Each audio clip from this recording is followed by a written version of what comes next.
Buenos días. Inicio mi presentación en este foro con Mar Augé, los no lugares, espacios del anonimato, una antropología de la sobremodernidad, lo cercano y el afuera. La antropología siempre ha sido una antropología del aquí y el ahora. El etnólogo en ejercicio es aquel que se encuentra en alguna parte, su aquí del momento, y que describe lo que observa o lo que oye en un mismo momento. Siempre podremos interrogarnos más tarde acerca de la realidad de su observación y acerca de las intenciones, los prejuicios o los otros factores que condicionan la producción de su texto. Queda el hecho de que toda etnología supone un testigo directo de una actualidad presente.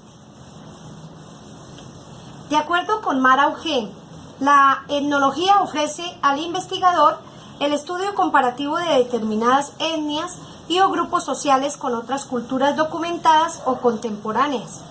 La etnografía, por su parte, ofrece al antropólogo social, pero especialmente al investigador, una serie de posibilidades de abordar la historia del hombre en el aquí y el ahora desde el estudio de campo de una cultura o sociedad en particular para explicar su cultura, su pasado y su presente para proyectar su futuro. Entonces puede el investigador llegar a aportar a la historia antropológica del hombre en lo cercano, en un contexto y tiempo, pero más aún en el condicionamiento que da a su historia el mismo hombre en los actos que el investigador observa. Por ello se hace necesario, desde algunos aportes de las teorías sociales, construir teoría de la etnografía como una metodología que aporta constructo teórico a la antropología y a la educación, ciencia que precisa a la familia, al maestro, a la institución educativa, la formación del tipo de hombre que actúe en un tiempo, en un contexto, en una sociedad.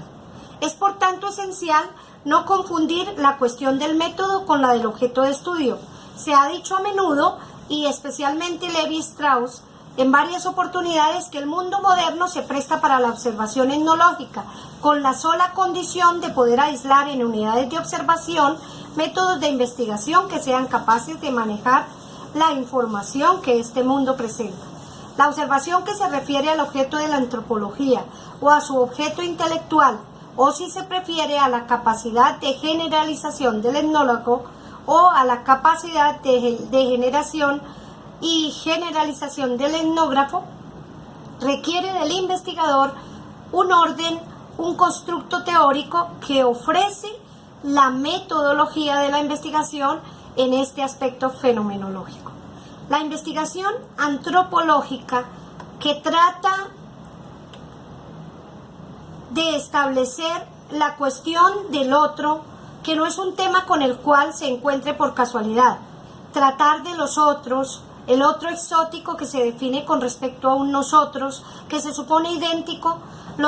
el nosotros franceses, europeos, occidentales, el otro de los otros, el otro étnico o cultural que se define con respecto a un conjunto de otros que se suponen idénticos, un ellos generalmente resumido por un nombre de una etnia, el otro social, el otro interno con referencia al cual se instituye un sistema de diferencias que comienza por la división de los sexos, pero que se define también en términos familiares, políticos, económicos, los lugares de unos y otros en el sistema, es lo que aborda el estudio de la antropología social,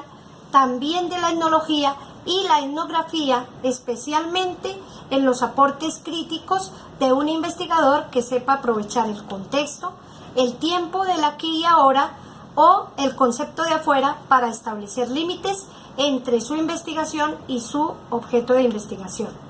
De Jean Baudrillard, Cultura y simulacro. En este foro presento que es un autor de un discurso abstracto. Baudrillard presenta la construcción del concepto de realidad con ejemplos desde el síntoma y la enfermedad, la modelación y el simulacro a través de un lenguaje metafórico, aborda la idea de verdad entre el síntoma producido y el síntoma auténtico, entre el que es real y el de la falsedad del fingimiento, es decir, el de la simulación o el simulacro. La aborda desde el plano médico, desde el plano clínico, y psicológico, en el cual presenta el psicoanálisis como la desenmascaración de la simulación a partir del reconocimiento de la verdad en el inconsciente, y es desde este punto de encuentro con Freud en el que plantea su aporte social a la construcción de un sentido de la verdad en lo social. Creo que a través de recursos lingüísticos como el símil, la comparación, la metáfora y hasta la paradoja, Baudrillard inicia el esbozo pictográfico de una de tantas pinturas del barroco, también en la arquitectura y el arte del Renacimiento, para la descripción del asomo del poder como una simulación que nace desde el estudiolo en un espacio privado, el estudiolo del Palazzo Ducale de Urbino.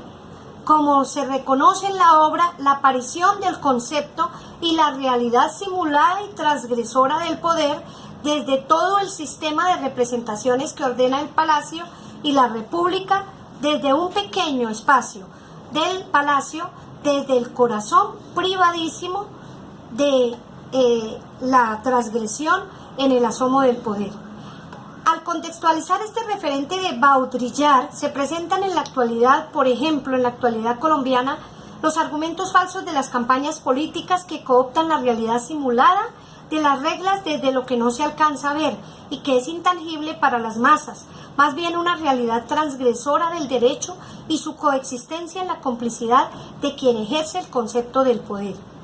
Colombia presenta nuevas manifestaciones políticas dentro de una pluralidad de integración de visiones de izquierda, de derecha y de centro que integran el sentimiento de muchos colombianos que esperan ver cambios en el país. Sin embargo, una significativa mayoría elige a las maquinarias políticas y permite sin razón la manipulación del poder por parte de políticos que hacen uso de la simulación política, del miedo y la polarización a través de la falta del pensamiento crítico de quienes con la convicción